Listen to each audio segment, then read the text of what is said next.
বাংলাদেশ পুলিশের সাবেক মহাপরিদর্শক আইজিপি বেনজির আহমেদের গুলশানের একটি ডুপ্লেক্স ফ্ল্যাট যেন কোনো বিলাসবহুল ফ্যাশন হাউসের শোরুম। দুর্নীতির দায়ে অভিযুক্ত এই সাবেক পুলিশ প্রধানের বাসা থেকে উদ্ধার হওয়া অবিশ্বাস্য পরিমাণ পোশাক আশাক, জুতা, স্যান্ডেল, ব্লেজার, পাঞ্জাবি, শাড়ি ও নানা ধরনের বিলাসপণ্য এবার যাচ্ছে নিলামে। গত ২১ জুলাই নিলাম কমিটির বৈঠকে এসব সিদ্ধান্ত নেওয়া হয়।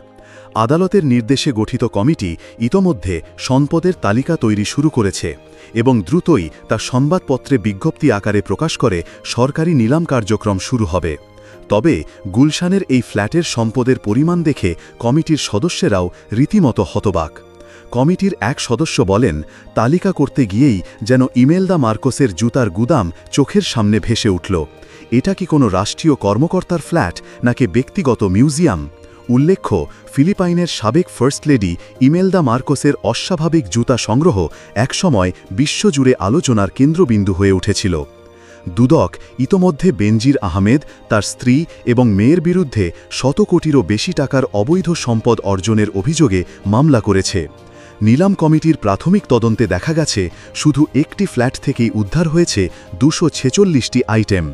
এই তালিকা পড়ে যে কারোরই চোখ কপালে উঠবে। ৭২২টি টি শার্ট, ৪৯৪টি শাড়ি, ৮৮ জোড়া স্যান্ডেল, ২৬৬টি প্যান্ট, ৩০টি ব্লেজার, ৮টি স্যুট, ২২৪টি পাঞ্জাবি, ৪৭টি পায়জামা, ৩৫ জোড়া কেডস, ৩৮ জোড়া জুতা, ২৫০টি 3-piece সেট। কমিটির এক সদস্য মন্তব্য করেন, এটা কোনো সাধারণ মানুষের সংগ্রহ নয়, বরং ধনকুবেরদের ভাণ্ডারকেও হার মানায়। সরকারি বেতন দিয়ে এমন বিলাসিতা কিভাবে সম্ভব? নিলাম কমিটির পক্ষ থেকে জানানো হয়েছে, এসব জিনিসপত্র সরকারি তত্ত্বাবধানে নিলামে তোলা হবে এবং প্রাপ্ত অর্থ জাতীয় কোষাগারে জমা পড়বে। তবে প্রশ্ন উঠেছে, এত সব বিলাসপণ্য কিভাবে এবং কোন উৎস থেকে এসেছে? সাধারণ মানুষ বিস্মিত। কেউ বলছেন, এটা তো ফ্ল্যাট নয়, ওয়্যারহাউস। আরেকজন মন্তব্য করেছেন, মানুষ একটি ভালো জামা কেনার জন্য বছরের পর বছর স্বপ্ন দেখে, আর এখানে ৭০০-র বেশি টি শার্ট, অবিশ্বাস্য। দুদকের এক কর্মকর্তা জানান, এটা কেবল শুধু একটি ফ্ল্যাটেই এত কিছু পাওয়া গেছে। আরও অনেক সম্পদ দেশের ভেতর ও বাইরে ছড়িয়ে ছিটিয়ে রয়েছে। অর্থপাচার, জালিয়াতি, ক্ষমতার অপব্যবহার সবকিছু খতিয়ে দেখা হবে। এই নিলাম যেন বাংলাদেশে দুর্নীতি ও বিলাসিতার এক জ্বলন্ত দলিল।